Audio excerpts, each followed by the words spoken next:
Hello বন্ধুরা, রান্নাঘরে চলে এসেছি আজকে ছোট ছোট কচি কচি ভেন্ডি নিয়ে। তো দেখো আজকে আমি কি বানাই। ভেন্ডিগুলো এইভাবে ভালো করে আমি ধুয়ে নিয়েছি, গোটা গোটাই করব। এইভাবে মাঝখান থেকে একটু চিড়ে দেবো।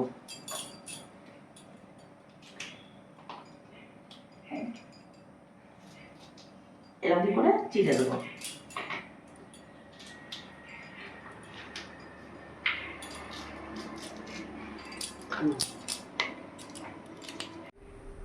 তোমরা কম বেশি করে ভেন্ডি নেবে, আমরা দুজন মানুষ তো তাই অল্প করে নিলাম, যতটুকু আমার দরকার। রেসিপিটা খেতে দারুণ লাগে আর খুব চটপটে হয়েও যায়। অনেক রকম করে তো খাই, তাই ভাবলাম এইভাবে একবার করে দেখি, সেটা তোমাদের কাছেও শেয়ার করি।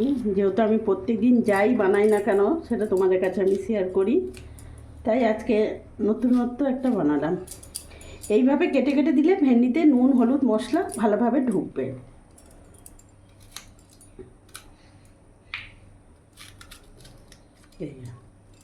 গোটা গোটা থাকবে, আর এটা ছোট ছোট ভেন্ডিগুলোই নিতে হবে।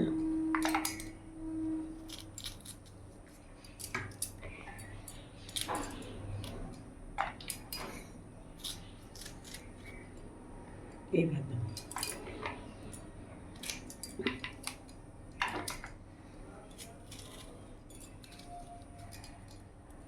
এইভাবে দেখেও নিতে পারবে পোকা টোকা আছে কি না। তার মধ্যে এখানে একটা টমেটো নিয়েছি, টমেটোটাকে ভালো করে ধুয়ে নিয়েছি, এবার কেটে নেব। ভেন্ডি কেটেছি তো একটু লাল লাল হয়ে গেছে। সব এক জায়গায় আমি রাখবো। এর মধ্যে কালো জিরে দিয়ে দিলাম, এখানে সর্ষে পোস্ত বাটা দিয়ে দিলাম, লবণ দিয়ে দিলাম স্বাদ মতো।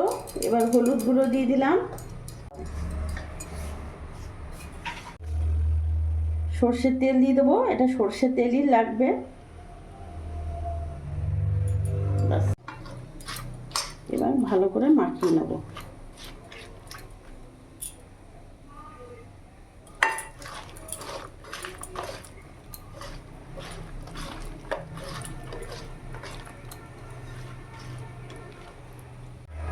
ভালো করে মেখে নিয়েছি।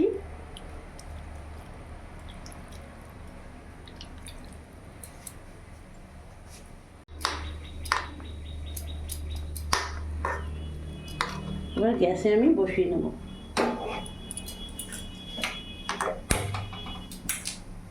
মিডিয়াম আঁচে রাখবো। ওপর থেকে 2-3টে কাঁচা লঙ্কা চিড়ে দিয়ে দেবো। এখানে সর্ষে পোস্ত বাটার সময় আমি কাঁচা লঙ্কা ব্যবহার করেছিলাম, তাই এখন আমি 2-3টে দিয়ে দেবো।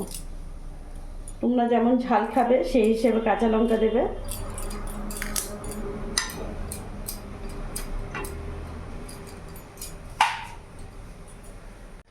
এবার আমি এইভাবে কিছুক্ষণ ঢাকা দিয়ে দেবো।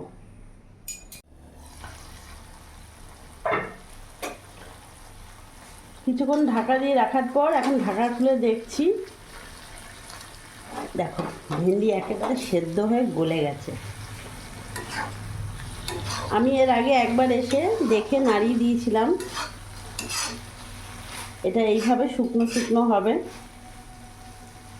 খুব সুন্দর ভেন্ডি সেদ্ধ হয়ে গেছে। এবার গ্যাস অফ করে দেবো। ভেন্ডি ভাপা একেবারে রেডি, নামিয়ে ফেলবো। অল্প করে করেছি তাই পরিমাণটা কম,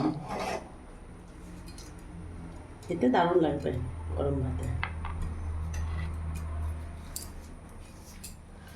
তো বন্ধুরা দেখলে ছোট ছোট কচি কচি ভেন্ডি দিয়ে আজকে বানিয়ে ফেললাম ভেন্ডি ভাপা। তোমরাও করে দেখো, সত্যিই ভালো লাগবে। আর ঝালটা নিজেদের ইচ্ছে মতন দিও, তাহলে খেতে পারবে। আর ভিডিওটা যদি আমার ভালো লাগে প্লিজ লাইক কমেন্ট শেয়ার করে আমার পাশে থেকো। আর তোমরাও সবসময় ভালো থেকো। আর হ্যাঁ, হাইপ করতে ভুলো না, ওটা মনে করে একবার হলেও করে দিও।